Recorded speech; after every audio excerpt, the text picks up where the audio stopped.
അമൃത് Veni hair elixir presents daily news സായാഹ്ന വാർത്തകൾ powered by Pulimoottil silks KSFE. എന്താ ഒരു മൂഡ് ഓഫ്? ഇപ്പൊ മുടി വല്ലാതെ കൊഴിയുന്നുണ്ട്, അതാ തോന്നുന്നു. ഈസ്ട്രജന്റെയും വൈറ്റമിൻ ഡിയുടെയും കുറവാണ് മിക്ക സ്ത്രീകളുടെയും മുടി കൊഴിച്ചിലിന്റെ പ്രധാന കാരണം. അമൃത് Veni hair elixir for women സ്ത്രീകളുടെ മുടിയുടെ വളർച്ചയ്ക്കും ശക്തിക്കും അത്യാവശ്യമായ herbal ഈസ്ട്രജനാലും vitamin ഡിയാലും സമ്പുഷ്ടമാക്കിയതാണ് Amrit Veni hair elixir for women. നമസ്കാരം, ഞാൻ ഷാജി പത്മനാഭൻ. ഡെയിലി ന്യൂസിന്റെ സായാഹ്ന വാർത്തകളിലേക്ക് സ്വാഗതം. ഇന്ന് ഫെബ്രുവരി 3 തിങ്കളാഴ്ച. പാലക്കാട് എലപ്പുള്ളി ബ്രൂവറിയിൽ അഴിമതി ആരോപണം ശക്തമാക്കി പ്രതിപക്ഷം.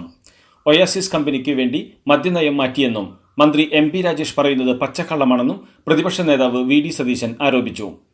2023 കേരളത്തിൽ മദ്യനിർമ്മാണശാല തുടങ്ങാൻ ഒയാസിസ് കമ്പനി IOCയിലും അപേക്ഷ നൽകിയെന്നും ഒയാസിസ് കമ്പനിയും എക്സൈസ് മന്ത്രിയുമായി ഡീൽ നടന്നുവെന്നും MP രാജേഷുമായി കവിത ചർച്ച നടത്തിയെന്നും VD സതീശൻ പറഞ്ഞു. ലൈംഗിക പീഡന കേസിൽ മുകേഷ് MLAക്കെതിരെ കുറ്റപത്രം സമർപ്പിച്ചതിൽ പ്രതികരണവുമായി സംസ്ഥാന വനിതാ കമ്മീഷൻ അധ്യക്ഷ P സതീദേവി. മുകേഷ് നിയമപരമായി രാജിവെക്കേണ്ടതിന്റെ ആവശ്യമില്ലെന്നും കോടതി കുറ്റക്കാരനാണെന്ന് കണ്ടെത്തിയാൽ മാത്രം രാജിവെച്ചാൽ മതിയെന്നും അവർ വ്യക്തമാക്കി. അതേസമയം ധാർമ്മികതയുടെ പേരിൽ രാജി വേണോ എന്ന് തീരുമാനിക്കേണ്ടത് മുകേഷാണെന്നും സതീദേവി ചൂണ്ടിക്കാട്ടി. നടിയുടെ ലൈംഗിക അതിക്രമ പരാതിയിൽ നടനും MLAയുമായ മുകേഷിനെ കുറ്റക്കാരനാണെന്ന് കോടതി കണ്ടെത്തിയാൽ സർക്കാരിന്റെ ഭാഗത്തുനിന്ന് ഒരംശം പോലും ഇളവ് കൊടുക്കില്ലെന്ന് CPM നേതാവ് PK ശ്രീമതി. CPM കണ്ണൂർ ജില്ലാ സമ്മേളനത്തിനിടെ മുകേഷ് വിഷയത്തിൽ മാധ്യമങ്ങളോട് സംസാരിക്കുകയായിരുന്നു അവർ. PP ദിവ്യയെ കണ്ണൂരിലും തള്ളിപ്പറഞ്ഞ് മുഖ്യമന്ത്രി പിണറായി വിജയൻ. അവനവൻ ചെയ്യുന്നതിന്റെ ഫലം അവനവൻ അനുഭവിക്കണം എന്നായിരുന്നു മുഖ്യമന്ത്രിയുടെ പ്രതികരണം. പാർട്ടി അംഗത്തിന് നിരക്കാത്ത പെരുമാറ്റമെന്നും പിണറായി നിലപാട് വ്യക്തമാക്കി. CPM ജില്ലാ സമ്മേളനത്തിലെ മറുപടി പ്രസംഗത്തിലാണ് മുഖ്യമന്ത്രിയുടെ വിമർശനം. ഈഴവർക്ക് CPMലും കോൺഗ്രസിലും അവഗണനയാണെന്നും കസേരയ്ക്ക് ഭീഷണി വരുമ്പോൾ മാത്രമാണ് സമുദായ ചിന്തയെന്നും SNDP യോഗം general secretary Vellappally Natesan. SNDP യോഗത്തിന്റെ മുഖപത്രമായ യോഗനാഥത്തിലാണ് വെള്ളാപ്പള്ളി നടേശന്റെ വിമർശനം. കോൺഗ്രസ് ഈഴവരെ വെട്ടിനിർത്തുകയാണെന്നും നിലവിൽ സമുദായത്തിനുള്ളത് K ബാബു എന്ന MLA മാത്രമാണെന്നും KPCC പ്രസിഡന്റ് പോലും തഴയപ്പെടുന്നുവെന്നും തെരഞ്ഞെടുപ്പ് കഴിയുമ്പോൾ ആ ഈഴവൻ പോലും പദവിയിൽ ഇല്ലാതാകുമെന്നും വെള്ളാപ്പള്ളി പറഞ്ഞു. KPCC നേതൃമാറ്റ ചർച്ചകൾക്കിടെയാണ് വെള്ളാപ്പള്ളിയുടെ വിമർശനമെന്നതും ശ്രദ്ധേയമാണ്. അതേസമയം നിലവിലെ രാഷ്ട്രീയ സാഹചര്യത്തിൽ മൂന്നാമതും പിണറായി സർക്കാർ അധികാരത്തിൽ വരുമെന്നും നേതൃസ്ഥാനത്ത് പിണറായി വിജയനല്ലാതെ മറ്റൊരു മുഖം CPMനില്ലെന്നും വെള്ളാപ്പള്ളി കൂട്ടിച്ചേർത്തു. ഒളിമ്പിക്സിലോ ദേശീയ ഗെയിംസിലോ മത്സര ഇനമല്ലാത്ത പുരുഷ ശരീര സൗന്ദര്യ മത്സരത്തിലെ വിജയികൾക്ക് ആംഡ് പോലീസ് ഇൻസ്പെക്ടർമാരായി നിയമനം നൽകാനുള്ള മന്ത്രിസഭാ തീരുമാനം വിവാദത്തിൽ. ചട്ടങ്ങളിൽ ഇളവ് വരുത്തി സൂപ്പർ ന്യൂമറി തസ്തിക സൃഷ്ടിച്ചാണ് നിയമനം നൽകുന്നത്. അന്തർദേശീയ ദേശീയ തലങ്ങളിൽ മെഡലുകൾ കരസ്ഥമാക്കിയ താരങ്ങൾ നിയമനത്തിനായി കാത്തുനിൽക്കുമ്പോഴാണ് ചട്ടവിരുദ്ധ നിയമനം. ബാലരാമപുരത്ത് കൊല്ലപ്പെട്ട 2 വയസ്സുകാരി ദേവേന്ദുവിന്റെ അമ്മ ശ്രീധുവിന്റെ സാമ്പത്തിക തട്ടിപ്പിനെക്കുറിച്ചുള്ള കൂടുതൽ വിവരങ്ങൾ പുറത്ത്. വ്യാജ നിയമന ഉത്തരവ് തയ്യാറാക്കാൻ ശ്രീധുവിനെ പുറത്തുനിന്ന് സഹായം ലഭിച്ചതായി പോലീസ് വ്യക്തമാക്കി. തട്ടിപ്പിനെ സഹായിച്ചവരുടെ വിവരങ്ങൾ ശ്രീധു പോലീസിനെ കൈമാറിയിട്ടുണ്ട്. കുറ്റകൃത്യത്തിൽ ശ്രീധു ഒറ്റയ്ക്കല്ലെന്ന നിഗമനത്തിലാണ് പോലീസ് എത്തിച്ചേർന്നിരിക്കുന്നത്. കിഫ്ബി പദ്ധതി പ്രകാരം നിർമ്മിക്കുന്ന റോഡുകളിൽ നിന്ന് ടോൾ പിരിക്കാൻ സർക്കാർ നീക്കം. 50 കോടിക്ക് മുകളിൽ മുതൽ മുടക്കുള്ള റോഡുകളിൽ മാത്രമാണ് ടോൾ ഈടാക്കുക. ഇത് സംബന്ധിച്ച തീരുമാനം മുഖ്യമന്ത്രിയുടെ അധ്യക്ഷതയിൽ ചേർന്ന മന്ത്രിതല സമിതി അംഗീകരിച്ചു. ധനമന്ത്രിമാരാണ് യോഗത്തിൽ പങ്കെടുത്തത്. വഖഫ് നിയമ ഭേദഗതിയിൽ JPCയെ പോലും കേന്ദ്ര സർക്കാർ നോക്കുകുത്തിയാക്കി വഖഫിന്റെ അന്തസത്ത തകർക്കും വിധമാണ് തീരുമാനമെടുത്തതെന്ന് മുസ്ലിം ലീഗ് പാർലമെന്ററി പാർട്ടി ലീഡറും ദേശീയ ഓർഗനൈസിംഗ് സെക്രട്ടറിയുമായ ET Muhammad Basheer MP. JPC റിപ്പോർട്ടിനെയും അതിന്റെ തുടർ നടപടികളെയും കീഴ്മേൽ മറിക്കുന്നതാണ് ഇന്നലെ മുതൽ പുറത്തുവന്നുകൊണ്ടിരിക്കുന്ന മാധ്യമ വാർത്തകളുടെ അന്തസത്ത എന്നും അദ്ദേഹം പറഞ്ഞു.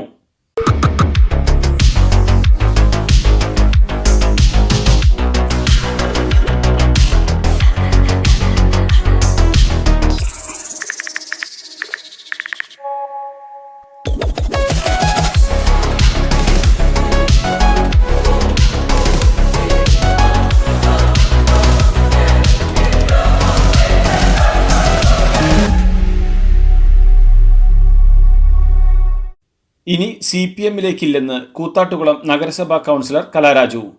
കൗൺസിലർ സ്ഥാനം രാജിവെക്കില്ലെന്ന് പറഞ്ഞ കലാരാജു ഇന്നത്തെ കൗൺസിൽ യോഗത്തിൽ പങ്കെടുത്തു. നിലപാടിൽ ഉറച്ചു നിൽക്കുമെന്നും ഭരണപക്ഷം എതിർക്കപ്പെടേണ്ട തീരുമാനങ്ങൾ കൊണ്ടുവന്നാൽ എതിർക്കുമെന്നും കലാരാജു പറഞ്ഞു. കൂത്താട്ടുകുളം നഗരസഭ കൗൺസിൽ യോഗത്തിൽ ബഹളം. അടിയന്തര പ്രമേയത്തിന് UDF അംഗങ്ങൾ നൽകിയ നോട്ടീസിന് അനുമതി നൽകാതെ ചർച്ചയിലേക്ക് കടന്നതോടെയാണ് ബഹളമായത്. UDF അംഗങ്ങൾ നഗരസഭ അധ്യക്ഷയുടെ രാജി ആവശ്യപ്പെട്ട് പ്ലക്കാർഡുകളും കയ്യിലേന്തി പ്രതിഷേധിച്ചു. UDF അംഗങ്ങൾക്കൊപ്പം CPM അംഗമായ കലാരാജുവും പ്രതിഷേധിച്ചു. CPMന്റെ കണ്ണൂർ ജില്ലാ സെക്രട്ടറിയായി MV ജയരാജൻ തുടരും. MV നികേഷ് കുമാറും SFI സംസ്ഥാന അധ്യക്ഷ K അനുശ്രീയും ഉൾപ്പെടെ 11 പേർ ജില്ലാ കമ്മിറ്റിയിൽ പുതിയതായി അംഗമാവും. സംസ്ഥാനത്ത് ഇന്ന് അർദ്ധരാത്രി മുതൽ KSRTCയിലെ ഒരു വിഭാഗം ജീവനക്കാർ പണിമുടക്കും. കോൺഗ്രസ് അനുകൂല യൂണിയനുകളുടെ കൂട്ടായ്മയായ ട്രാൻസ്പോർട്ട് ഡെമോക്രാറ്റിക് ഫെഡറേഷനാണ് പണിമുടക്കുന്നത്. ചൊവ്വാഴ്ച രാത്രി 12 വരെയാണ് പണിമുടക്ക്.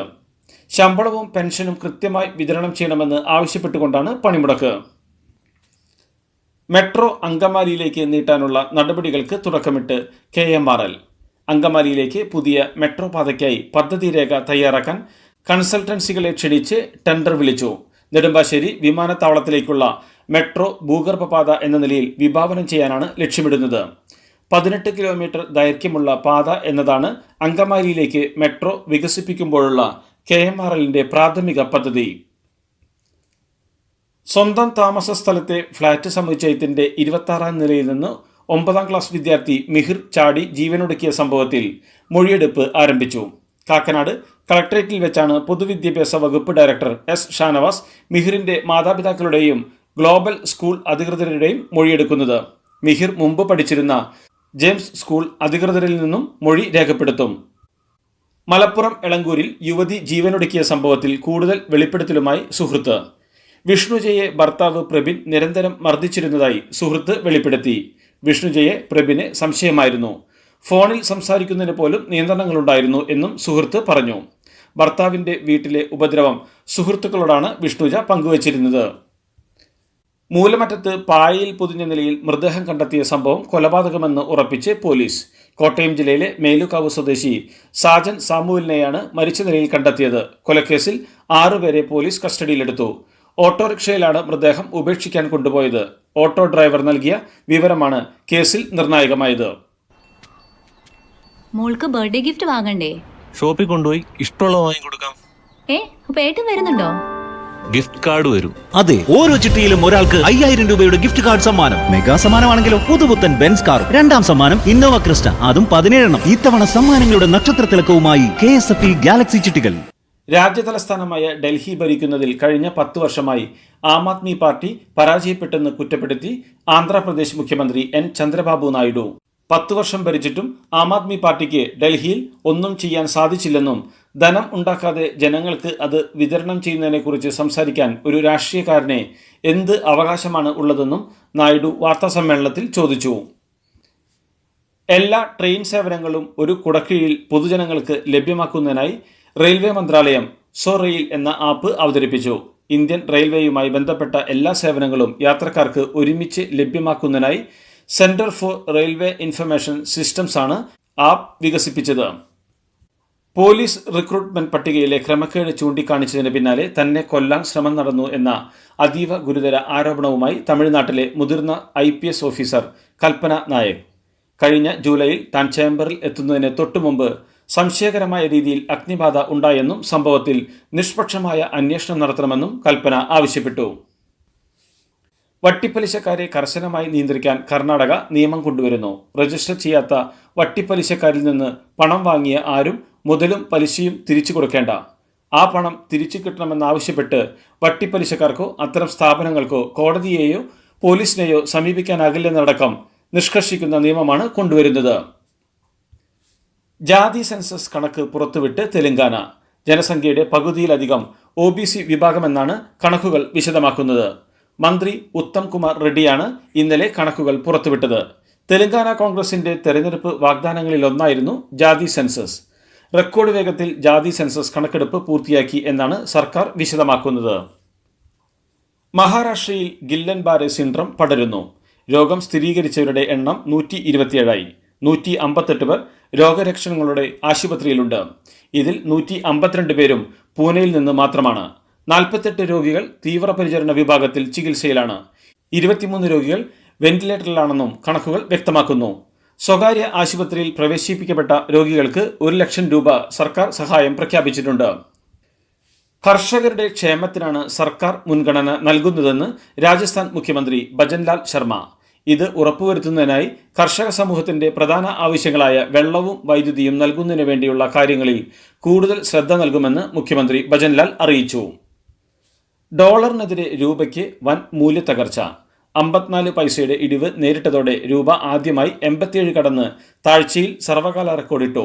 ഡോളർ ഒന്നിന് 87.16 എന്ന നിലയിലേക്കാണ് രൂപ കൂപ്പുകുത്തിയത്. കാനഡയ്ക്കും മെക്സിക്കോയ്ക്കും ചൈനയ്ക്കുമെതിരെ അമേരിക്ക വ്യാപാര യുദ്ധം പ്രഖ്യാപിച്ച പശ്ചാത്തലത്തിലാണ് രൂപയും ഇടിഞ്ഞത്. ഇതോടുകൂടി ഡെയിലി ന്യൂസിന്റെ ഇന്നത്തെ സായാഹ്ന വാർത്തകൾ സമാപിക്കുന്നു. ഡെയിലി ന്യൂസിന് വേണ്ടി വാർത്തകൾ വായിച്ചത് ഷാജി പത്മനാഭൻ. DailyNewsLive.in വാർത്തകൾ വിരൽ തുമ്പിൽ.